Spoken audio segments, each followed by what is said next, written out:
a long time ago, I discovered that there was no such thing, like literally there's no such thing as non-virtual wholesaling. Okay, like, people say, which one is better? Should I do virtual wholesaling or should I? A long time ago, this was around 2006 or something like that. What happened? I went to Plainfield, New Jersey, and I answered a call to an appointment, right? So back at that time, I was taught in the traditional methods of wholesaling, basically show up at appointments, bring the contract, try to hard close people and all this kind of stuff. I did that successfully for a while, but I also noticed that I was wasting a lot of hours doing that. But anyway, one thing led to another. There was a situation where the guy told me to get the hell out of his property. And why? Because I had a sign, a gimmicky, stupid marketing strategy sign on my car that says avoid foreclosures, we buy houses. He didn't like that I was advertising his business on the streets. But that wasn't the only thing I learned from that. I also learned that majority of the people that I've closed deal with, actually, they didn't need me to show up. They were just motivated enough, right? They were motivated sellers. So I basically eliminated the whole appointment thing I just made sure I focus on advertising to people that were ready to do a deal. They signed and faxed over the documents to me. So a long time ago, I realized that it's actually, if you want to do this business at scale, I realized that there was no such thing as non-virtual wholesale. Everything is virtual. And this is like more than about 50 years ago now. And we're still moving in that direction, especially after COVID and all this stuff that just happened. You need to learn how to do business remotely, virtually, and that's where we are. And that takes me to my next topic, which is I just watched a video by Jerry of Flip Mastery TV, and he was talking about how he's moving to Puerto Rico and all that stuff. And I thought I wanted to share some tips with you here. Some things that I felt like maybe I didn't hear in the video.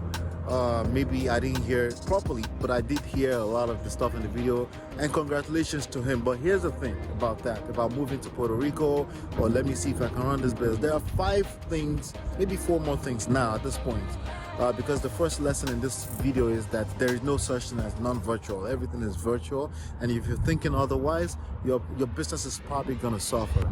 So a couple of questions I wanted to ask. In the meanwhile, make sure at some point that you go download the book for free at smartrealestateWholesaling.com. And if you're looking for a quick start guide, I have a fantastic quick start guide that you can be all set up. You can set up your leads pipeline in 11 days at 11dayschallenge.com.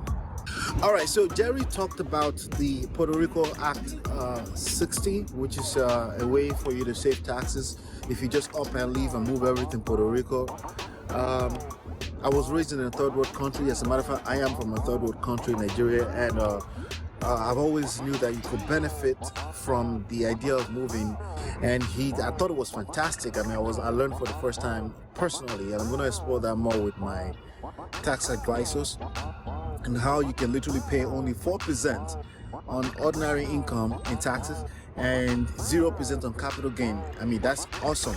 Like any business person will really want to take advantage of that, but there's a couple of things that I wanted to consider that I felt like he didn't talk about. He talked about the $25,000 potential income on an example that he gave, and how you can literally get away with not paying taxes on that.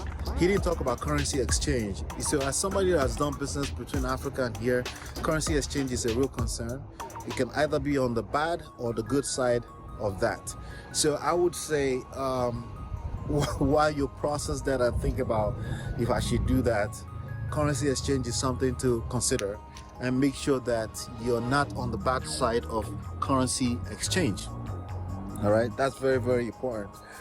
All right, the other thing I would consider is make sure you're not, it depends on what level you are in entrepreneurship and in your particular business, right? You want to make sure you're not solving non-existing problems. Distraction is real in business. Distraction is real. There's always another shining object that's trying to distract you from a goal. If you look at everyone that's been successful with anything, there's something that they have very much in common, and that's focus. You can't underestimate focus. You need to be focused. You need to be inwardly focused. You need to be focused, because even like, let's not blame this on gurus. Even you yourself, you have shiny object syndrome, where you're looking for the next best thing, the easiest way to do things, and focus is very hard. It's the same reason why consistency is very hard, and those two things are very, very important. As you move in entrepreneurship, you need to have unrelentlessly, you need to have focus and consistency. You need to be very stubborn about it, right? So because of that, make sure you're not solving problems that do not exist. If your problem is to learn the fundamentals of the game of wholesaling and flipping, focus on that. Let's not worry about taxes or LLCs or logos and things like that. You need to learn how to generate leads first. And when I say leads, I mean learn how to generate leads and pre-qualify them for motivation. Because if you waste your time with non-motivated sellers, that will eat you up in the long term and in the very mid-term, as in very close to short term, right? So make sure you're not solving unnecessary problems. Don't worry about taxes right now. Close your first deal if you're a beginner. If you haven't closed your third deal yet, focus on learning how to create a system so you can close deals back to back to back to back. That's very, very important. Now, last but not least, everyone's situation is different. Everyone is different. Listen, I love the idea of moving. Actually, there's another video by Patrick Bet-David of Valuetainment, on how he's moving to Florida. I'm personally probably going to be moving to Florida in the next few years as well.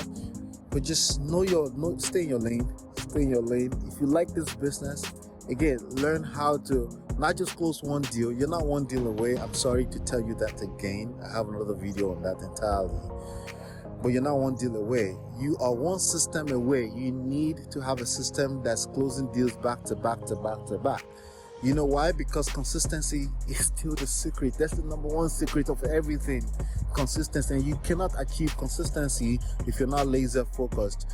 Every day there's another new way of doing things and stuff like that, and you need to be laser focused on that. So everyone's story is different. There's a few things that's common to all of us, and that's something I cover on the 5 stages of wholesaling. That's common to the rest of all of us, right? We all need to follow step by step to go from data to a deal. Once you figure that out, your particular story is going to be different. How much money you want to pay on taxes, that's going to vary. Depends on your situation. There are some things in life that you simply can't quantify. This person may be okay with the idea of saving 25% on taxes. For your type of lifestyle that you need, you may not need that. A few years ago, John Lee Dumas, the host of EO Fire podcast, he moved to Puerto Rico, and that made a lot of sense, saving taxes and all this kind of stuff. But everyone's lifestyle is different. You may just value the idea of being around your family more than all of that. Maybe that's not applicable to you.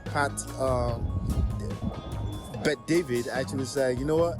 I'm moving to Florida because I can invite my friends to Florida. Just keep in mind that everyone's situation is different, okay? At the end of the day, still make sure that you keep 50% of any net money you make aside for at least 1 year, just in case you have to owe taxes and stuff like that. Take care of Uncle Sam. Don't go to jail. It's not necessary. And you can still make a lot of money. All right, thank you. Hopefully you've been excited. On this site right here, I have a video for you to watch that's very important. You're gonna love it. See you on the next one. Peace.